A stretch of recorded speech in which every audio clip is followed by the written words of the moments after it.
yang akan saya tanyakan terkait pengambilan keputusan, yaitu yang pertama, yang selama ini Bapak bagaimana di sekolah mengidentifikasi kasus-kasus yang berkaitan dengan dilema etika ataupun bersifat moral. Baik, terima kasih. Di selama ini ya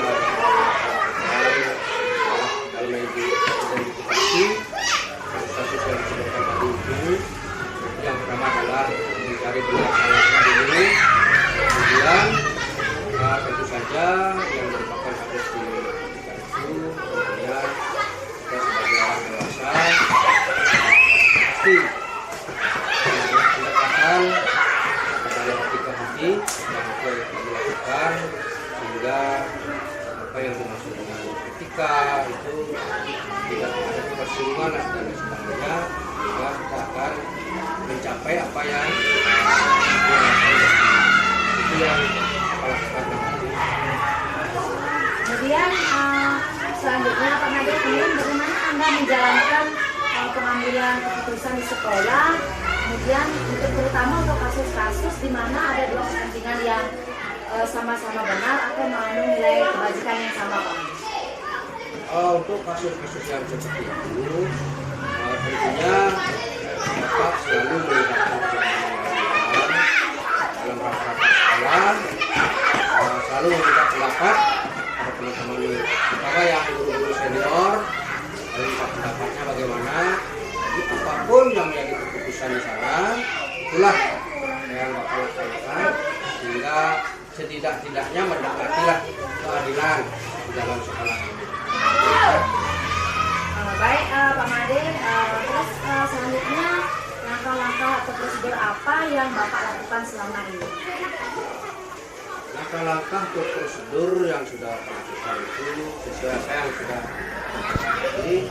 Yang pertama, setiap kasus pasti Bapak sampaikan kepada teman-teman dulu, kemudian teman-teman menyarankan untuk melakukan rapat-rapat bersama sesuai dengan langkah-langkah itu, sehingga apapun kasus-kasus yang terjadi bisa terselesaikan sesuai dengan itulah yang menjadi keputusan, itulah yang Bapak laksanakan. Baik, selain hal-hal itu, kalau misalnya Pak Made menemukan lagi kasus-kasus dilema etika yang lain di mana ada nilai kebajikan yang bertentangan benar seperti itu ya Pak Made ya. Kira-kira hal-hal yang paling efektif itu seperti apa? Hal-hal yang paling efektif untuk mencari penyelesaian kasus-kasus seperti itu, yaitu pendekatan dari hati ke hati, berbicara empat mata, sehingga bisa menggali latar belakang apa yang menyebabkan sehingga kok bisa muncul kasus seperti itu. Jadi demikianlah, sehingga rasa persaudaraan itu yang sangat membantu penyelesaian persoalan. Nah tentunya Pak Made di dalam pengambilan keputusan seperti tadi itu tentu ada tantangan ya Pak Made ya. Nah kira-kira apa bentuk tantangannya Pak Made? Ya, tantangan itu salah satunya, memang banyak sekali tantangan dalam penyelesaian masalah. Jadi salah satunya itu adalah kami di sekolah itu satu, karena sudah dalam pergaulan sehari-hari sudah seperti saudara, seperti anak kami sendiri misalnya, guru-guru yang junior. Jadi rasa pakai ini yang paling sangat menjadi tantangan, sehingga dalam pengambilan keputusan sering mungkin saja tidak sesuai dengan anggaran. Nah di sini saya ingin menanyakan lebih lanjut, nah apabila ada kasus seperti itu di sekolah, apakah Bapak menyelesaikannya di tempat itu saja atau bagaimana? Apa ada prosedur lain atau tempat lain, teknik lain dalam penyelesaian kasus seperti itu? Tentunya karena di sekolah itu kurang saja seperti punya atasan-atasan itu saya tentunya berjenjang lah. Pastinya kalau ada kasus-kasus yang memang lumayan rumit itu pasti terjadwal nanti selesai, tidak langsung kami selesaikan. Jadi terjadwal, paling tidak menyampaikan dulu kepada sekolah, kemudian kepada disampaikan, nanti seperti apa dia memberikan pertimbangan, barulah kami akan jabarkan di sekolah bahwa kasus seperti itu ini penyelesaiannya. Jadi terjadwal langsung. Kemudian adakah seseorang atau faktor-faktor yang mempermudah Bapak dalam pengambilan keputusan tentang kasus-kasus dilema etika dalam sekolah? Ya, seseorang yang dimaksudkan tadi itu adalah ada, yaitu guru-guru senior. Jadi guru-guru senior banyak sekali membantu dalam penyelesaian kasus, karena dari pengalaman-pengalaman beliau, misalnya selama ini pasti saja pernah mengalami di tempat tugas yang lain, misalnya aku pernah mengalami hal seperti ini, begini cara begini. Sangat banyak membantu dari seseorang senior dalam penyelesaian. Kemudian dari apa yang telah Bapak sampaikan tadi, kira-kira pembelajaran apa yang Bapak petik dari pengalaman Bapak dalam mengambil keputusan tentang dilema etika? Ya. Jadi selama ini pengalaman kasus-kasus yang sudah terselesaikan di sekolah itu, jadi rasa kepedulian Bapak selaku kepala sekolah di sini itu yang paling banyak diperlukan. Kan kemudian kekeluargaan, sehingga teman-teman itu tidak merasa dimarginalkan, tersinggung dan sebagainya. Semua kasus terselesaikan dengan damai. Ya, dengan prinsip dilema etika ya Pak ya, rasa peduli. Rasa peduli itu yang saya ditonjolkan. Terima kasih Bapak. Nah, demikian pertanyaan kami. Sedemikian saja tentang proses pengambilan keputusan yang berkaitan dengan kasus dilema etika. Semoga Bapak selanjutnya sebagai kepala sekolah selalu bisa menerapkan paradigma dan prinsip-prinsip dalam pengambilan keputusan yang berkaitan dengan dilema etika. Terima kasih atas waktunya, Pak Ade. Saya undur diri dan selamat siang. Ya, selamat siang.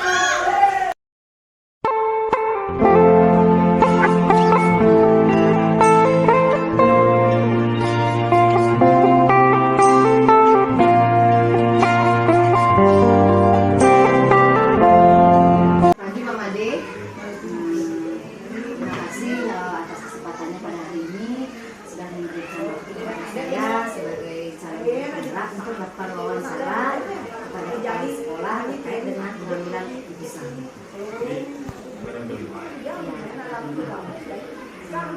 Baik, sebelumnya apakah Bapak bersedia untuk saya wawancarai? Ya, semangat. Terima kasih Pak Made. Kita langsung saja Pak Made ya dengan pertanyaan yang pertama, yaitu bagaimana Pak Made di sekolah di Negeri 3 Kamlang ini mengidentifikasi kasus-kasus yang berkaitan dengan dilema etika ataupun rujukan moral. Dilema etika tentu ini terkait dengan bagaimana seorang pemimpin melakukan analisa terhadap sesuatu yang menarik secara moral. Dan itu dalam hal ini harus ada pengimbangnya. Kalau saya sendiri sih, kita harus merujuk ke aturan kita. Setelah ke aturan, dalam hal ini juknis dari peraturan yang tertinggi dan Pancasila, kemudian undang-undang, dasar, terus peraturan pemerintah dan seterusnya sampai di bawah dan sampai keputusan, mungkin keputusan bupati atau apa. Itu termasuk juga kesepakatan dari apa yang menjadi kesepakatan bersama dari pihak sekolah yang dalam proses yang kesepakatan yang dihasilkan dalam merumuskan peraturan sekolah. Itu di sana harus disandingkan dulu. Jadi tidak bisa, memang menurut kita benar, tapi kalau secara aturan itu tentu bisa dikaji kembali. Itu sih yang perlu kita lihat, karena kita tidak bisa melihat hanya satu sisi. Oh, ini benar loh Pak, ini baik loh, tapi belum tentu secara aturan itu harus disinkronkan kembali sehingga keputusan yang diambil bisa katakanlah diterima, mungkin dalam hal ini bisa lah diterima secara holistik ya, tidak hanya di satu sisi aja secara moral aja benar. Mungkin itu ya yang secara umumnya. Nah kemudian apabila menemukan kasus seperti itu Pak Manda, bagaimana mungkin berikan sedikit contoh saja, bagaimana Bapak melaksanakan pengambilan keputusan terutama untuk kasus-kasus di mana ada nilai-nilai kebajikan yang bertentangan persis benar seperti itu. Ya misalnya ini ada teman guru ya misalnya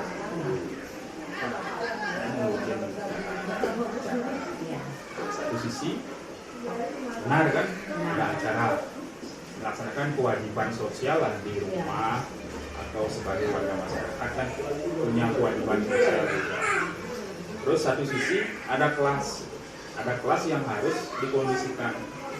Ya tentu saya sebagai kepala sekolah tidak serta-merta memberikan jawaban yang ya atau tidak. Ya tentu ada catatannya. Kalau iya pasti seperti ini. Nanti konsekuensinya itu paling tidak dikondisikan di kelas dan akan ditinggalkan pada hari ini. Bagaimana caranya terus minta bantuan ke guru yang lain, karena semuanya juga harus berjalan dengan baik. Dan ada catatannya pula kalau misalnya yang bersangkutan kegiatannya hanya 2 jam atau 3 jam, tentu kan bisa kembali lagi ke sekolah. Jadi teman-teman kan semua warga sini, jadi kan bisa dikondisikan. Itu salah satu contohnya. Karena memang guru juga memiliki kompetensi sosial yang harus dikembangkan tidak hanya di sekolah, tapi juga di lingkungan masyarakat. Terus ada tidak penetapan prosedur yang Bapak laksanakan di sekolah terkait dengan pengambilan keputusan seperti ini? Untuk sementara prosedur pengambilan keputusan yang tertulis dalam hal ini untuk khusus yang disepakati bersama di sini ya paling hanya dokumen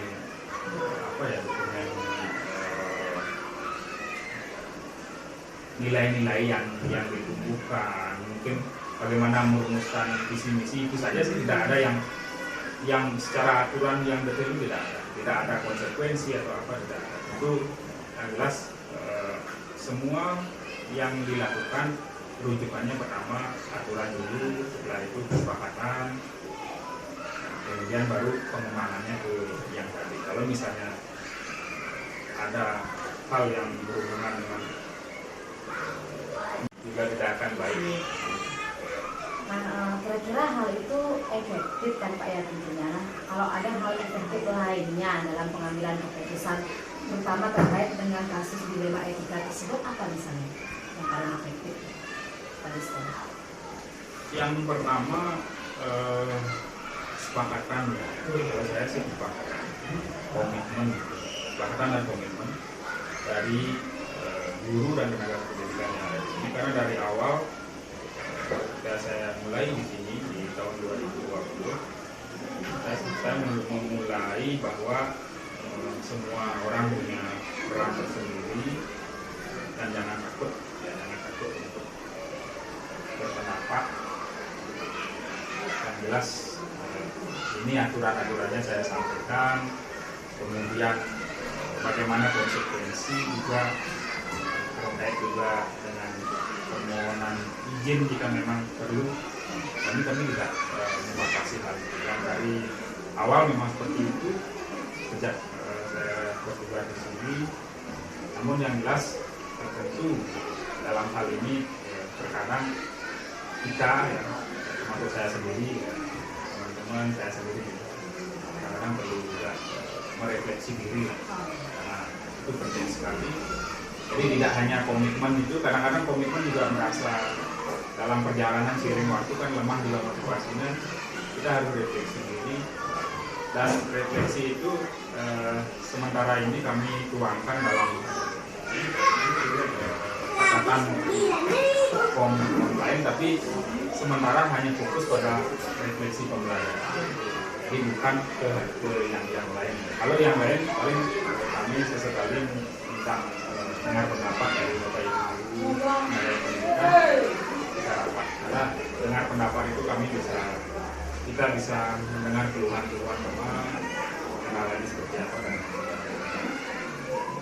Bagus sekali Pak ya, berarti Bapak adalah salah satu kepala sekolah yang sangat terbuka seperti itu ya, menerima aspirasi, masukan seperti jadi itu ya. sedapat mungkin untuk diupayakan, karena saya merasakan betul tidak hanya sekarang, tidak dari sekolah-sekolah dulu tuh, jadi dulu merasakan betul bahwa semua hal harus dijalankan. Dan saya tahu ini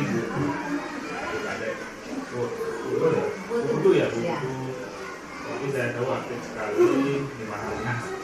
Tidak hanya di sekolah, ini hal yang memang harus dilakukan tepat sekali. Mudah-mudahan nanti semua proses ini berjalan lancar, karena saya yakin orang seperti Ibu Eti ya, ini luar biasa. Karena melihat sesuatu tidak hanya bisa berdiri, berarti banyak hal yang harus bisa dikerjakan, bahkan mungkin sekaligus bisa dikerjakan darah dan lain sebagainya ya. Saya pantau itu luar biasa. Baik Pak, terus berikutnya saya ingin tanya Pak, kira-kira Bapak ada tantangan tidak dalam mengambil keputusan itu ya? Apapun itu pasti ada, tidak hanya pengambilan keputusan, tantangannya banyak. Yang pertama kadang-kadang pasti ada persepsi yang berbeda dari teman atau siapa yang kita berikan keputusan itu. Tapi dalam hal ini saya yakinkan bahwa apa yang saya lakukan ini benar. Karena dalam hal ini tepat, karena tidak hanya moral, tapi juga aturan-aturan, kebijakan pemerintah, kemudian kesepakatan yang sudah sempat kita buat bersama. Itu dasar-dasarnya seperti itu. Sehingga saya yakin meskipun teman-teman merasa ini kan bagaimana ini berat sekali, tapi ketika direfleksi tentu pasti diterima, pasti bisa diterima. Meskipun baik, pasti diterima gitu.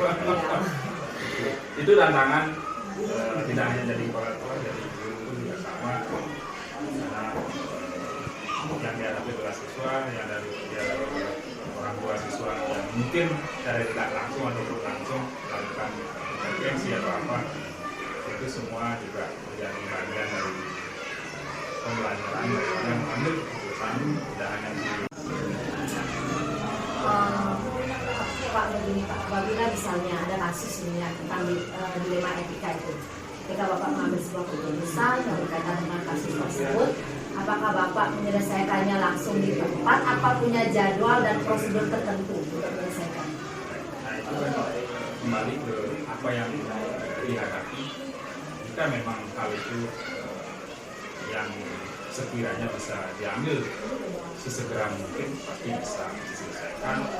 Kalau memang harus menunggu situasi yang tepat, menunggu poin-poin yang tadi saya sebutkan itu, kalau misalnya menemukan moral, mungkin perlu diklarifikasi pihak-pihak yang terkait. Jadi bagaimana sih? Kalau misalnya contoh, anak-anak minta izin kan tuh, apalagi pas ada upacara, kita minta izin ya, kenalan. Kemudian bisa terjadi ada tes semester atau ada penyakit atau apa, ya tentu kita bisa ke pihak terkait, orang tua, mungkin bisa dicarikan jalan keluar kalau memang ini ada waktu. Tapi kalau misalnya tidak ada waktu, tentu dibiarkan dulu, biarkanlah. Karena mungkin kalau mereka minta izin, orang tuanya langsung minta izin, ini anaknya mau izin, padahal bisa pikir sekolah adalah tes. Ini bisa dibicarakan lebih lanjut lagi, karena udah minta izin, udah pasti nggak masuk, tentu nggak bisa kan, nggak bisa juga. Ini juga harus ditunda, mungkin sebelahnya lah kita bisa klarifikasi lagi ke orang tua, kemudian kita berikan juga pemahaman bahwa kalau memang waktu upacaranya lebih singkat atau bagaimana, atau bisa digeser sore, ya itu tidak mesti harus izin kan, seperti itu contohnya mungkin ya. Terus saya yakin ini ibunya udah banyak punya pengalaman. Ini kan hanya apa yang kami alami lah. Iya. Jadi kita punya pengalaman berbeda Pak ya, tapi dalam artian masih ke arah yang sama kan gitu. Nah di sini di dalam penyelesaian kasus-kasus tentang khususnya yang berkaitan dengan dilema etika itu, apakah Bapak ada seseorang atau faktor-faktor lain yang dapat mempermudah Bapak dalam pengambilan keputusan? Untuk pengambilan keputusan kalau karena begini, kita secara umum memang di Indonesia kan sangat tipenya tipe paternalistik. Jadi bagaimana kita mengambil rujukan itu pasti dari pemimpin. Pak Neng orang, anak Pak Korwil orang, atau Pak Kades bilang bisa. Ya tentu kita juga harus mengimbangi apa yang dinyatakan oleh orang bahwa Pak Kades menyatakan ini bisa loh Pak. Ya tentu kita bisa sandingkan dengan aturannya. Apakah aturannya memberikan peluang untuk kebijakan yang diambil oleh Pak Kades misalnya. Ya tentu tidak serta-merta juga kami mengiyakan juga. Kami juga harus melakukan cross check ke tetap aturan dulu. Setelah aturan, kemudian melihat juga kebijakan yang menjadi keputusan dari Pak Kades misalnya atau Pak Bupati. Dalam konteks ini tentu beliau itu kan punya aturan juga, tidak mungkin semena-mena memberikan kebijakan. Itu semua hal harus dilihat dengan secara holistik dulu, tidak bisa hanya satu sisi. Itu yang menurut Pak ya, seperti itu ya. Nah yang terakhir nih Pak, dari semua hal yang Bapak sampaikan tadi, kira-kira pengalaman apa yang dapat Bapak petik dari proses pengambilan keputusan yang berkaitan dengan kasus-kasus dilema etika di sekolah Bapak? Yang pertama, ya tentu secara psikologis ini mempengaruhi saya pribadi. Dalam hal ini tentu kan ada beban psikologi. Namun seiring waktu ini juga akan berjalan biasa. Karena semakin banyak pengalaman terkait dengan penanganan kasus atau masalah, dan saya yakin juga semua masalah bisa terselesaikan. Itu jadi menurut para ahli ya, bahwa tidak pernah ada kata jalan buntu. Semuanya ada solusi dan yakin bisa. Dan tentu dalam hal ini juga teman-teman juga kami yakinkan dan saya yakinkan bahwa kita tidak sendiri, Bapak Ibu tidak sendiri, jadi kita bisa bersama-sama untuk mencari solusi yang terbaik. Ini tentang kolaborasi ya Pak ya. Nah Pak, demikian wawancara saya hari ini. Semoga Bapak selalu bisa menjadi panutan tentunya dalam pengambilan keputusan yang berkaitan dengan dilema etika di SD Negeri 3 Tambun. Akhir kata saya hanya bisa menyampaikan rasa terima kasih yang banyak atas waktunya Pak Made sudah bersedia saya wawancarai. Saya ucapkan terima kasih dan selamat siang. Sukses ya. Semoga